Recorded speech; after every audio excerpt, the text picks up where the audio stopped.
അസ്സലാമു അലൈക്കും വറഹ്മത്തുള്ളാഹി വബറകാതുഹു. ഫുട്ബോൾ കളിയുടെ സമയമാണല്ലോ. എന്നാൽ ഇന്നലെ മുഞ്ഞാന്ന് സ്പെയിനും അതുപോലെ തന്നെ വേറെ ഒരു അറിയപ്പെടാത്ത ചെറിയൊരു ടീമുമായിട്ട് മത്സരം നടന്നു. കേബോ വർദീന, കിൻവേഡെ എന്ന് പറയുന്ന ചെറിയൊരു രാഷ്ട്രം. ഏകദേശം 4500 കിലോമീറ്റർ വിസ്തീർണമുള്ള 5.5 ലക്ഷത്തോളം ജനങ്ങളുള്ള ചെറിയ ഒരു ദ്വീപാണത് കിൻവേഡെ. അപ്പോൾ സ്പെയിൻ എന്ന് പറഞ്ഞാൽ യൂറോപ്പ് രാജ്യമാണ്. വേൾഡ് കപ്പ് നേടിയ സ്പെയിൻ ശക്തരായ ഫുട്ബോൾ കളിക്കാരാണ്. അതിൻ്റെ മുമ്പ് ഇതുവരെ മത്സരിച്ച് പരിചയമില്ലാത്ത ആ രാജ്യം സമനിലയിൽ ഒരു ഗോളും നേടാതെ, സ്പെയിനും ഇതും ഒരു ഗോളും നേടാതെ കളി അവസാനിച്ചു എന്ന് പറയുന്നത് ഒരു മഹാ അത്ഭുതം തന്നെയാണ്. ഈ ചെറിയ ഒരു രാജ്യത്തിൻ്റെ ഒരു വ്യക്തി ഗോൾ കീപ്പറാണ് ലോകത്ത് 90 മിനിറ്റ് കൊണ്ട് അറിയപ്പെടുന്നത്. ഓസിഞ്ഞ എന്ന് പറയുന്ന ഒരു 40-കാരനാണ്.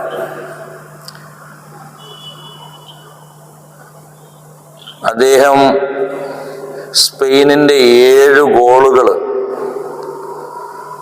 അദ്ദേഹം ഒരു മാന്ത്രിക ശക്തിയോടുകൂടി അതിനെ തടഞ്ഞു വെച്ചു എന്നതുകൊണ്ട് അദ്ദേഹം ലോകത്ത് തന്നെ വാഴ്ത്തപ്പെടുന്ന അറിയപ്പെട്ട വ്യക്തിയായി ഒരു മണിക്കൂർ കൊണ്ട് മാറുകയാണ്. എങ്കിൽ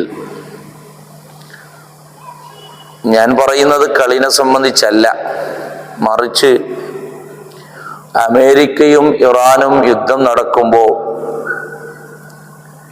അമേരിക്കയും അതുപോലെ തന്നെ വൻശക്തിയായ ഇസ്രായേലും യുദ്ധം ചെയ്യുകയാണ് ഇറാനോട്.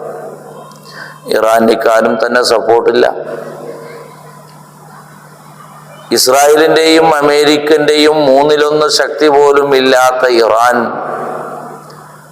അവരുടെ ചങ്കൂറ്റത്തോടു കൂടിയും മനക്കരുത്തോടു കൂടിയും ചെറുത്തു നിന്നപ്പോഴാണ് അമേരിക്ക അതുപോലെ തന്നെ ഇസ്രായേൽ വൻ ശക്തികൾ പരാജയപ്പെടേണ്ടി വന്നത്.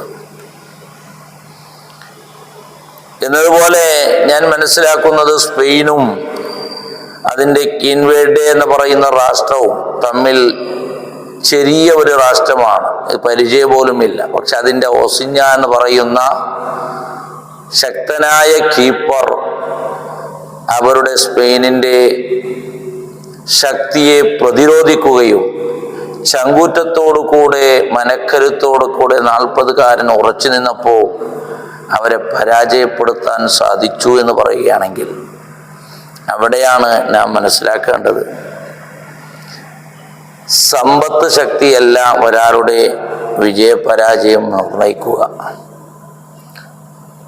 അതുപോലെ തന്നെ ആൾബലങ്ങളുമല്ല ഒരാളുടെ വിജയപരാജയവും നിർണയിക്കുക. മറിച്ച് ഹിമ്മത്തുർ റിജാലി തഹ്ദിമുൽ ജിബാല, മനുഷ്യന്റെ മനക്കരുത്ത് വലിയ പർവ്വതങ്ങളെ തരിപ്പണമാക്കും എന്ന് പറഞ്ഞതുപോലെ ഇവിടെയാണ് ഞങ്ങൾ മനസ്സിലാക്കേണ്ടത്. സംഭവം ഫുട്ബോൾ കളിയാണെങ്കിലും ഞങ്ങൾ ചില വിഷയങ്ങൾ പാഠം ഉൾക്കൊള്ളേണ്ടതുണ്ട്. നമ്മുടെ ജീവിതത്തിൽ ഞങ്ങൾ മനസ്സിലാക്കേണ്ടതുണ്ട്. എത്രയോ കഴിവുള്ള ആലിമീങ്ങൾ, എനിക്ക് പ്രായമായി, എനിക്ക് 40 വയസ്സായി 35 വയസ്സായി, എന്നൊക്കെ ഒന്നും സാധിക്കാൻ കഴിയില്ല എന്നൊക്കെ ചിന്തിക്കുന്നുണ്ട് എങ്കിൽ അത് ശരിയല്ല എന്നാണ് എനിക്ക് പറയാനുള്ളത്. എത്രയോ കഴിവുള്ള ആളുകൾ പിന്നെയും അധ്വാനത്തിലോടുകൂടെ അവർ ഉന്നതമായ സ്ഥാനത്തേക്ക് എത്താൻ സാധിക്കുമെന്നുള്ളതാണ്. അതിനേക്ക് പ്രായം എന്തല്ല, അതൊരു കണക്കിലേ അല്ല. ഇദ്ദേഹം 40-കാരനാണ്. നല്ല ചുരുക്കുള്ള 25-30 വയസ്സുള്ള നല്ല ബാല്യക്കാരുണ്ടെങ്കിലും അതിനെക്കാട്ടും കൂടുതൽ ചങ്കുറ്റത്തോടുകൂടി സ്പെയിനിൻ്റെ 7 ഗോളുകളെ തടഞ്ഞു നിർത്തുകയാണ്. 40കാരൻ 40 വയസ്സാകുമ്പോൾ ഏകദേശം ശരീരത്തിൻ്റെ ശക്തി കുറഞ്ഞുകൊണ്ടുവരികയാണ്, രക്തത്തിൻ്റെ ശക്തി കുറഞ്ഞുകൊണ്ടുവരികയാണ്. എന്നാലും മനസ്സിൻ്റെ ആ ധൈര്യവും അതുപോലെ തന്നെ മനക്കരുത്തും അദ്ദേഹത്തിൻ്റെ വിജയത്തിൻ്റെ ലക്ഷ്യത്തിലേക്ക് എത്തിച്ചു എന്നാണ്. 50,000 ഫോളോവേഴ്സ് ഉള്ളത് അദ്ദേഹത്തിൻ്റെ ചാനലിൽ 5 മില്യൺ ആളുകളാണ് ഫോളോവേഴ്സ് ആയിട്ടുണ്ടായത്. എന്ന് പറഞ്ഞാൽ ലോകത്ത് അദ്ദേഹം ഒരു മണിക്കൂർ കൊണ്ട് തന്നെ താരമായി നിൽക്കുകയാണ്. അദ്ദേഹം വളരെ സാമ്പത്തികമായി പിന്നിലാണ്. ഞാൻ മനസ്സിലാക്കിയിടത്തോളം അദ്ദേഹത്തിൻ്റെ രാജ്യത്തിൽ നിന്ന് പ്രിയപ്പെട്ട ഉമ്മയെ കളി കാണാൻ വേണ്ടി പോലും കൊണ്ടുവരാൻ വേണ്ടി വിസക്ക് പോലും പൈസ ഇല്ല. അത്രക്കും ദരിദ്രനാണ് എന്നാണ് ആ കളിക്കാരൻ. പക്ഷേ അദ്ദേഹത്തിൻ്റെ കഴിവിനെ പുറത്തെടുത്തുകൊണ്ട് അദ്ദേഹം ലോകത്ത് വലിയ സമ്പത്തിന്റെ ഉടമാവുകയും പണക്കാരനാവുകയും ലോകത്ത് തന്നെ 1 മണിക്കൂർ കൊണ്ട് അറിയപ്പെടുകയും ചെയ്തു. എങ്കിൽ ഞങ്ങൾ അധ്വാനിക്കണം. അധ്വാനത്തിലൂടെ നമുക്ക് നേടാൻ കഴിയും പലതും. പ്രായം അത് കണക്കിലല്ല. പ്രായമല്ല നമ്മുടെ വിജയവും പരാജയവും തീർമാനിക്കുന്നത്. നമുക്ക് നിങ്ങൾ സുൽത്താനുൽ ഉലമ കാന്തപുരം ഉസ്താദ് എത്രയെത്ര പർവ്വതങ്ങളെയാണ് അദ്ദേഹം താണ്ടിക്കടന്ന് ഉന്നതമായ സ്ഥാനത്ത് എത്തിക്കൊണ്ടിരിക്കുന്നത്. ശരിയതല്ല, വയസ്സ് 90 അദ്ദേഹം ഓരോ സമയങ്ങളിലും ഉയർച്ചയിലേക്ക് നീങ്ങിക്കൊണ്ടിരിക്കുകയാണ്. രോഗം പ്രശ്നമല്ല, അതുപോലെ തന്നെ ക്ഷീണം പ്രശ്നമല്ല.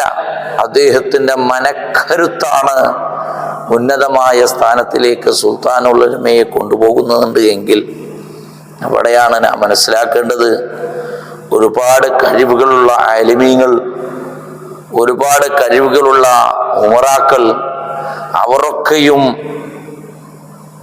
അവരുടെ അധ്വാനത്തിലൂടെ പലതും നേടിയെടുക്കേണ്ടി നാം മുണ്ടാതെ ഇരുന്നാൽ നമ്മുടെ ശക്തി ക്ഷയിച്ചു പോവുക എന്നല്ലാതെ വേറൊന്നുമില്ല. ഇതുകൊണ്ട് നാം മനസ്സിലാക്കണം, സ്പെയിൻ എന്നുള്ള വൻ ശക്തിയാണ്, വൻ മതിലാണവർ. യൂറോപ്പിലെ ഏറ്റവും വലിയ കളിക്കാരാണ്, പരിചയസമ്പന്നരാണ്. അതേ സമയത്ത് ഈ രാജ്യം ലോകത്ത് ആദ്യമായിട്ട് ലോകകപ്പ് കളിക്കുകയാണ്. മാത്രമല്ല 40 വയസ്സാണ്, സാമ്പത്തികമായിട്ടും പോരെ പിന്നേക്കമാണ്. എന്നിട്ടും അദ്ദേഹം പ്രതിരോധിച്ചു. എങ്കിൽ അതിൽ നിന്ന് പാഠം ഉൾക്കേണ്ടത് മനക്കരുത്തുകൊണ്ട് പലതും നേടിയെടുക്കാമെന്നുള്ളതാണ്.